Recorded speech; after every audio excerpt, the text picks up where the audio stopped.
This video is to accompany the written protocol for the PicoGreen fluorescence assay for measuring growth of mycoplasmas in suspension cultures.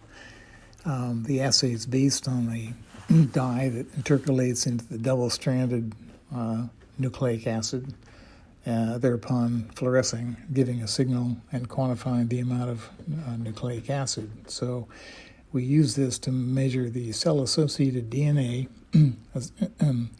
in cells, mycoplasmas, that are in suspension culture. But to do that, we have to first remove all the medium components, which are usually complex and interfering, to get cells isolated from the medium completely, and then to lyse them completely with SDS in order to release the DNA and to dilute the SDS into a solution that's suitable for the PicoGreen assay. So there are a few steps with that require a closer look in terms of their manipulation.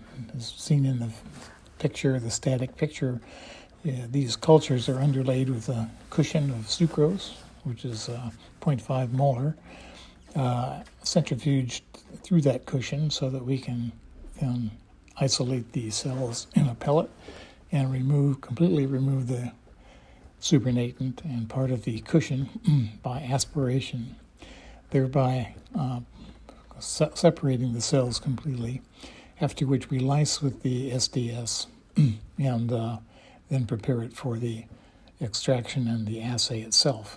So the video begins showing the insertion of the cushion, the sucrose, by taking a tip with a solution being delivered at the bottom of the tube, raising the tip from the tube slightly. Obviously, bubbles are not ideal, but can be tolerated.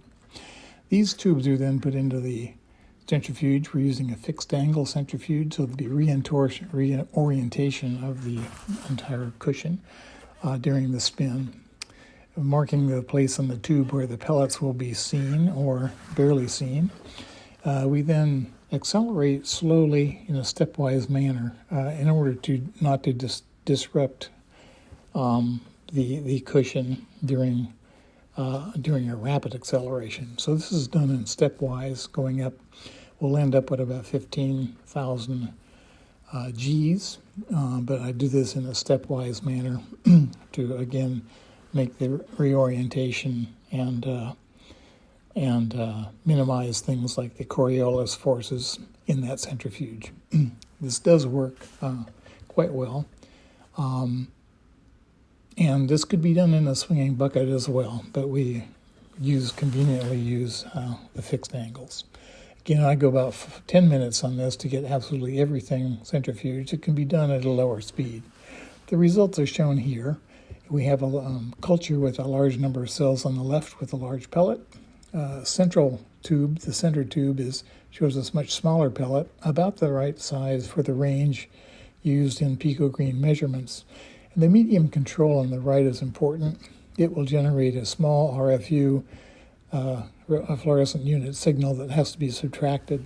The medium is always 0.2 micron filtered before use, so the medium itself has very little particulate in it. Nevertheless, it's an important control. Again, this is a 0.5 molar sucrose. It's hyperosmolar, so it's not exactly isoosmolar. The cells are in terms of content, they're intact. The supernatant is removed by vacuum aspiration. This is very important. Any other type of aspiration mixes and it brings in interfering medium components. So the vacuum behind the tip is the tip is slowly moved down from the top, and you should also remove any medium that's in the cap. By bringing it down to a fixed volume, then you know exactly what concentration of components you have in the end. The next step, this is showing a small pellet being solubilized, introducing the SDS step. Again, bubbles are to be avoided if at all possible. You'll see it dissolving that small pellet. disregard the residual small reflection, but that little pellet has been completely dissolved. And it's important to triturate or move up and down through the pipette, again without bubbles if possible. This lyses the cells, and it's a very important step to make sure they're completely lysed with the detergent available. If the cells are, the pellet, this is a large pellet showing that it's impossible to completely solubilize such a large amount of cells given the detergent available in the system. There simply is not enough detergent to solubilize all the lipid and the proteins. Despite the fact that these mycoplasmas have no cell wall and or outer membrane, they can be completely solubilized in SDS as long as the amount of SDS is relative to the protein is sufficient. After complete solubilization at room temperature, these cells can be diluted, or these lysates can be diluted with the TE buffer shown in the next step.